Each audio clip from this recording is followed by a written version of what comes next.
Mavericks re-engaging, sir. Top Gun is pretty much Fun Gun.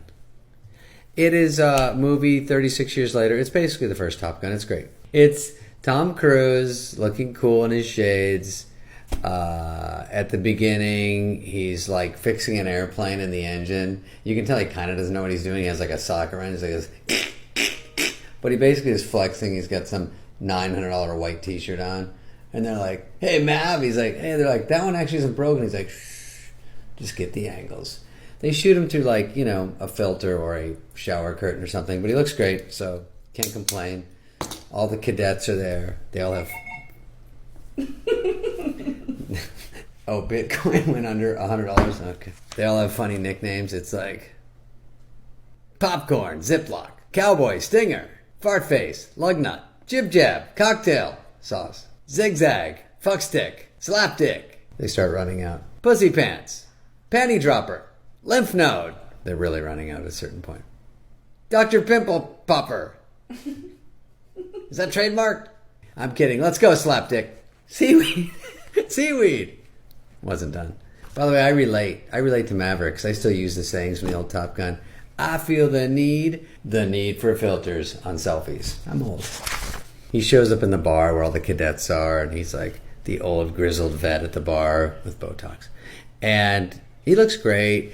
The bartender is Jennifer Connelly, of course. We've never seen her before, but she's trying to fake bar stuff, like wiping down the classic from Cheers.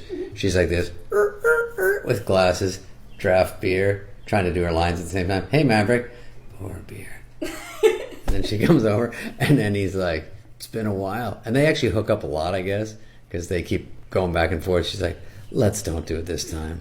The pump and dump. He's like, oh, that, yeah. Anyway, so Kelly McGillis, of course, is not in it. She was in the first one, but I guess she aged out of the part, which is horrible. She put on a few pounds. It's so brutal. She does have a cameo, Kelly McGillis. She's the bouncer. Hey, Dickface, you better be 18 or I'll knock your dick in the dirt.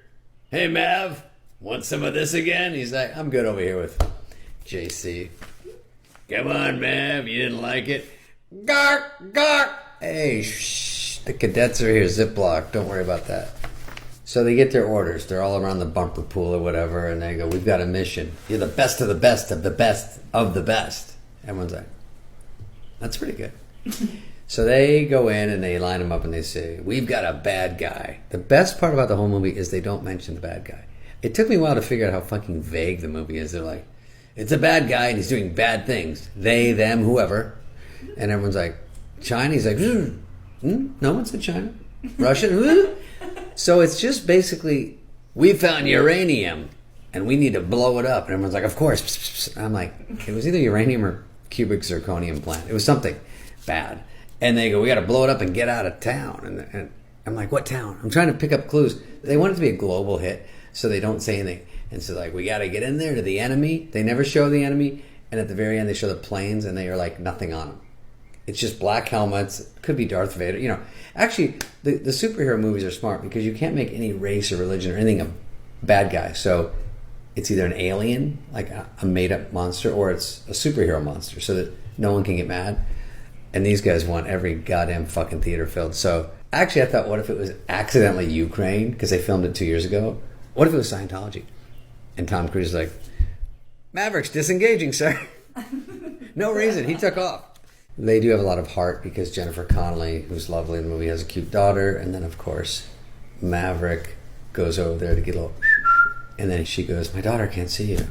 And so he jumps out the window and she's just standing there. Like the Omen or, Firestarter. And he goes, hey. And she goes, don't break her heart, Mav. Don't pump and dump my mom. And he goes, hey. She goes, did you finger blast her? And he goes, shh, come on. She goes, don't you dine and dash. She goes, what does that mean? She goes, you know what it means. You're a big boy. You harf that box. Anyway, there's always one tough commander, Like at the end, he's like, you're the biggest group of misfit, ragtag, fuck-up assholes I've ever had the pleasure to command. The most embarrassing thing about the movie is they do play Danger Zone again, but here's what I just figured out. Kenny Loggins does Danger Zone, and I've been singing it for 30 plus years. I went to the danger zone. That's not it. Heather, you don't even know what that song is. It says, what is it? Highway 2. You fucking, there's no way. I knew it. There's no way. I always knew it.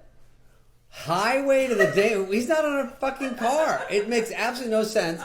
And then I thought he said right into the danger zone. No, I always knew. What does he say next? I don't know. He says ride. Oh, yeah, I don't know. Now that makes sense, but I was already off track. So right into the danger zone makes sense. They have to make it a little harder. Ride and get fucked. I mean, highway to the danger zone. Kenneth Loggins, DM me. I gotta get to the bottom of this.